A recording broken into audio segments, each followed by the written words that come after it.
Faster than a speeding bullet. More powerful than a locomotive. Able to leap tall buildings at a single bound. Look, up in the sky. It's a bird. It's a plane. It's Superman. Kellogg's Pep. P-E-P, Pep. Kellogg's Pep, the Sunshine Cereal, presents The Adventures of Superman.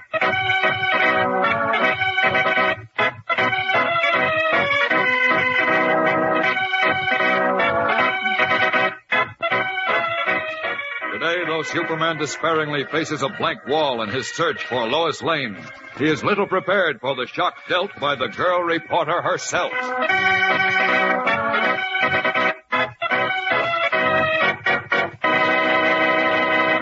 Hello there, gang. This is your pal Dan McCullough. Say, I know a young fella who's mighty handy with a pencil and crayons, and you should see the drawings he's made, copies of the pictures of funny paper characters on those comic buttons in that new series Kellogg's Pep is putting out. So every time he gets a new comic button, why, he has a new picture to draw.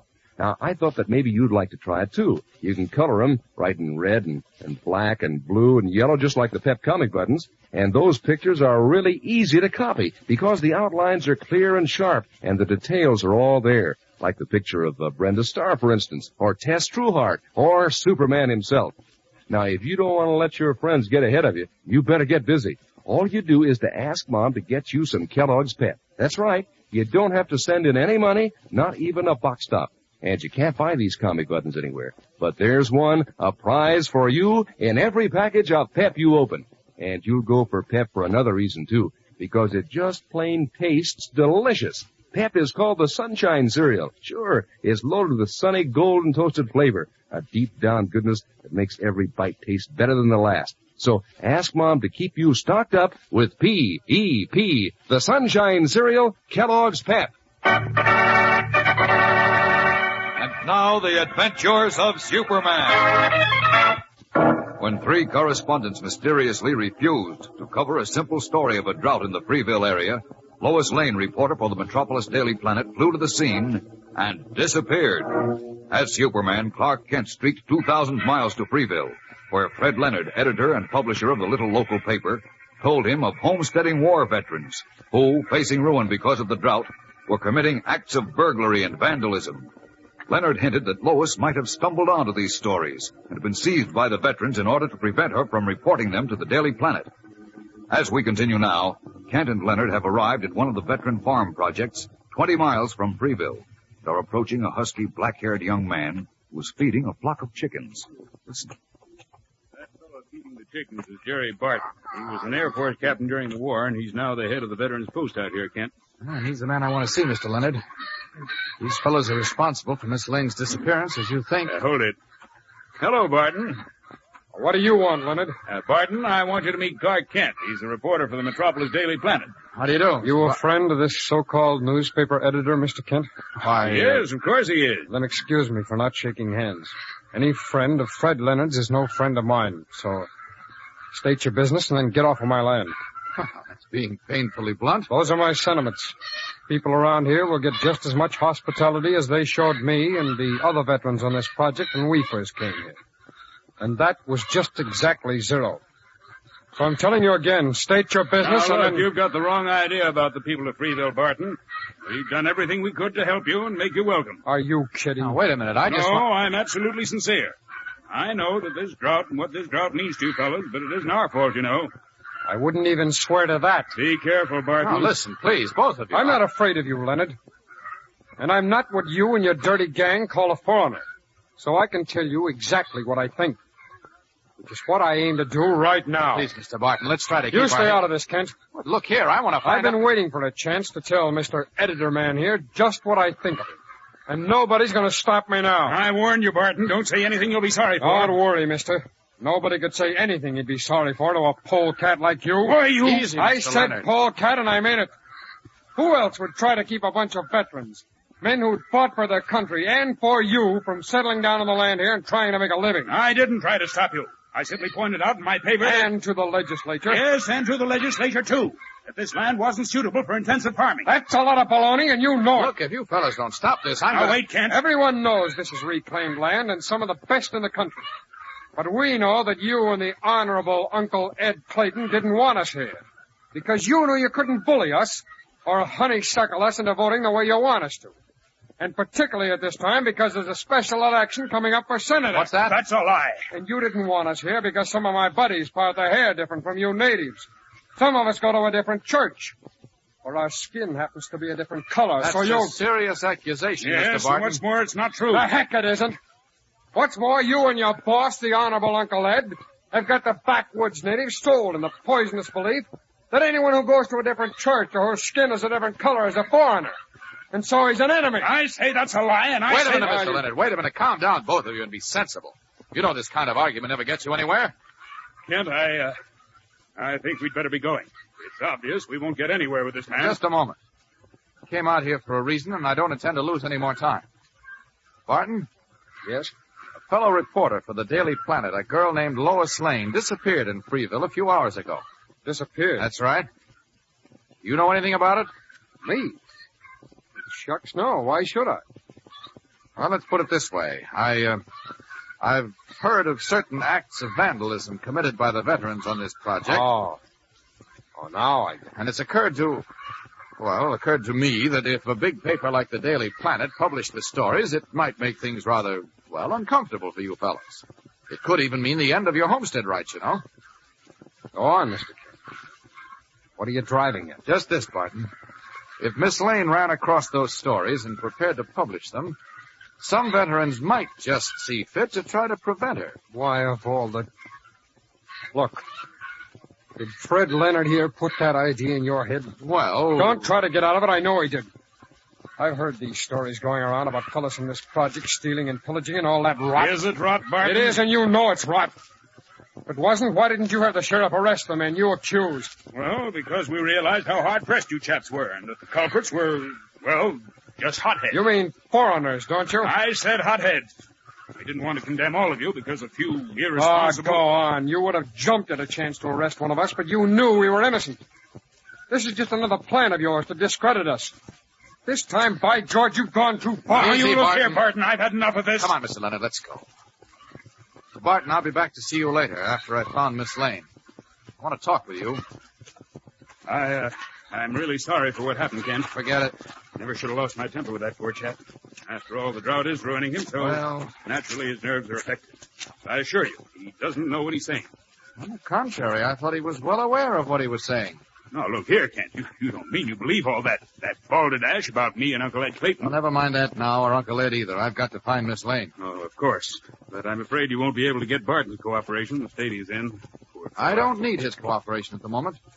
Look, Mr. Leonard, you drive your car down the road a mile or so, will you, and wait for me? There's something I want to do alone. Oh, what's that, may I ask? Oh, nothing much. It's just a little idea I want to work out. Oh, very well, Kent. I'll be waiting for you. Leaving Fred Leonard, Clark Kent walks across the road, enters a patch of woods where he swiftly resumes his true identity of Superman. Then, up, and away!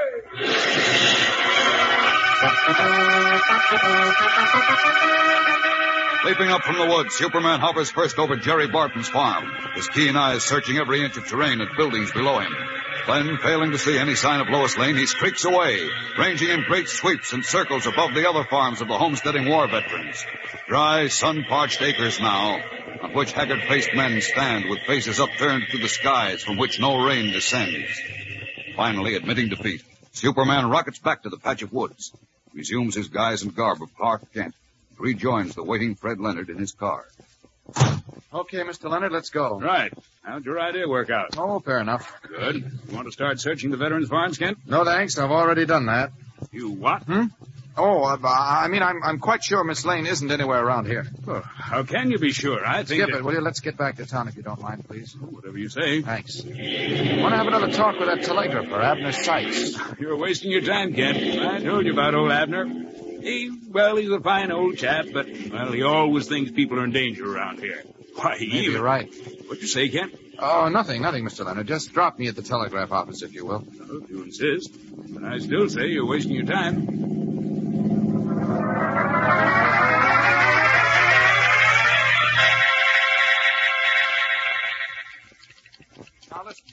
Sykes. I intend to stay here until I find Miss Lane. You won't find her, young feller. But I must. I can't just ignore the Take fact my that advice. Grab the next train back to Metropolis. ridiculous. There must be some way of Better finding still, out. drive over to Rollins and board the eastbound plane. Get you away faster. Nothing doing, Mr. Sykes. As I said before, I'm not leaving here until I find Miss Lane. And then not until I find out what's going on around here. Well, maybe this will change your mind. What's that? Telegram just coming in for you. No use to paste it up. Read it on the tape. Let's see. Uh-oh. Get out of Freeville at once, before it's too late. Signed, a friend. You see what I mean? Shocked and puzzled, Clark Kent stares at the words on the telegraph tape. The same threatening words used to warn Lois Lane to leave Freeville before she disappeared. What will happen now? We'll be back in a moment for the startling climax of today's episode. So stand by. Say, you fellas and girls know what a kick you'd get out of meeting up with one of your friends unexpectedly. Well, there's the same sort of thrill for you when Mom opens a new package of Kellogg's Pep.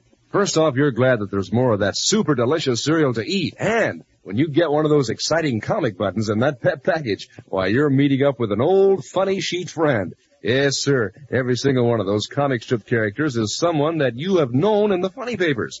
For instance, there's Brenda Starr, you remember her? And Cindy, and Spud from Winnie Winkle, and Goofy and Beezy from Harold Teen, and Judy and Corky, and Superman, of course. 18 in all, and each one a humdinger for looks. So how's about asking Mom right now to get some more Kellogg's Pep? That's how easy it is to get these comic buttons. You don't send in any money, not even a box stop, and you can't buy them anywhere. But you just look inside the Pep package for your prize. Get a glimpse of those golden toasted whole wheat flakes, too, and your appetite will sit right up and take notice right away. Pep looks so crisp and inviting, and it tastes so doggone delicious that, well, you practically won't be able to resist it. So just make sure that Mom gets P-E-P, the Sunshine Cereal, Kellogg's Pep.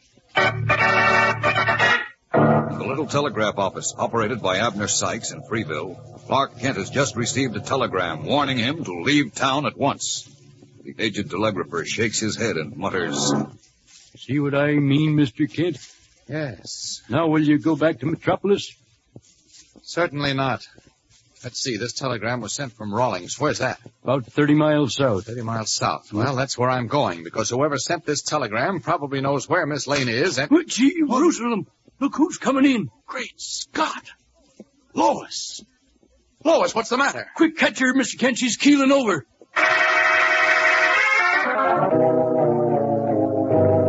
Startled, Clark Kent springs forward as Lois Lane, her face white, her eyes set in a glassy stare, moans, falls into his arms, unconscious. What has happened to the girl reporter? What is the answer to the strange goings-on in the sun-parched, drought-afflicted area of Freeville? Monday's episode is tense and exciting, gang, so don't miss a minute of it. Be sure to tune in again Monday. Same time, same station.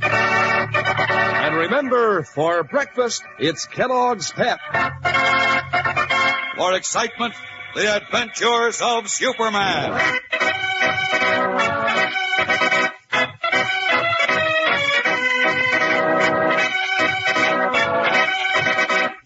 Superman is a copyrighted feature appearing in Superman DC comic magazines and is brought to you Monday through Friday at the same time by Kellogg's Pep, the Sunshine Cereal.